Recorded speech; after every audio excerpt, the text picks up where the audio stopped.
2024년 1월 19일 은총의 숲 새벽 묵상을 시작합니다. 오늘의 성경은 이사야 40장입니다. 회복의 은혜를 주시는 하나님을 바라보십시오. 한많은 인생이라고 하지만 하나님 안에 있다면, 하나님을 믿고 의지하고 바라보고 있다면 그 안에 얼마든지 새 희망을 경험할 수 있습니다. 본문은 너희의 하나님이 이르시되 내 백성을 위로하라 라는 말로 시작을 합니다. 1절입니다. 너희의 하나님이 이르시되 너희는 위로하라, 내 백성을 위로하라.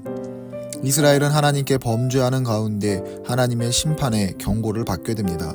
하나님의 심판으로 인해 이스라엘은 바벨론의 침공을 받아 멸망하게 되고, 살아남은 자들은 포로로 끌려가 살게 됩니다. 포로의 삶, 차라리 죽는 것이 낫다라는 말이 있을 정도로 비참하고 참혹했습니다. 차별과 멸시, 조롱 가운데 고된 노동을 하며 죽을 날만을 기다립니다.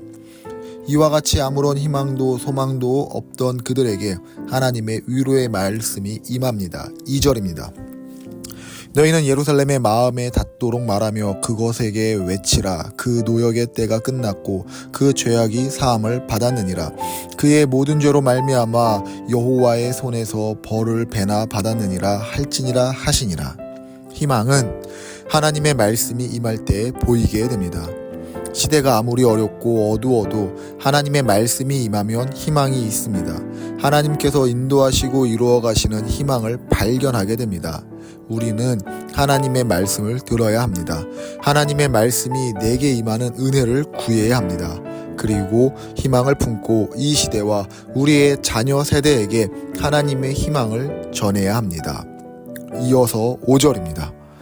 여호와의 영광이 나타나고 모든 육체가 그것을 함께 보리라. 이는 여호와의 입이 말씀하셨느니라. 이사야 40장의 중요한 회복에 대한 말씀이 있는 1절부터 11절 가운데 잊지 않고 보아야 할 것은 하나님의 때, 곧 하나님의 타이밍입니다. 하나님의 희망이 말씀이 임할 때, 하나님의 은혜 가운데 포로의 삶에서 벗어나는 때, 하나님의 은혜로 회복의 삶을 살아갈 때, 하나님의 역사가 임하는 하나님의 타이밍을 보아야 합니다.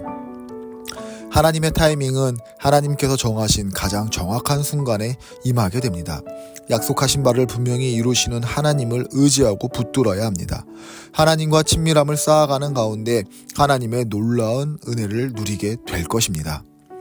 하나님께서는 하나님의 때를 이루어 가시는 과정 가운데 하나님을 의지하는 자들에게 새 힘을 허락하십니다. 31절입니다. 오직 여호와를 앙망하는 자는 새 힘을 얻으리니 독수리가 날개치며 올라감 같을 것이요 다른 박질하여도 곤비하지 아니하겠고 걸어가도 피곤하지 아니하리로다. 하나님의 때를 기다리는 자, 하나님의 새 힘을 경험하게 됩니다.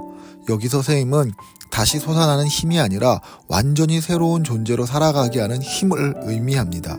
하나님을 바라보며 인내하며 기다리는 자에게 임하는 은혜, 이전과 완전히 다른 삶을 살게 하시는 하나님의 새로움의 은혜가 임합니다. 하나님은 하나님을 앙망하는 자를 결코 실망시키시지 않습니다. 세상과 다른 삶을 살아가게 하시는 하나님의 새 힘을 기대하며 오늘을 살아가는 우리 모두가 되기를 축복합니다.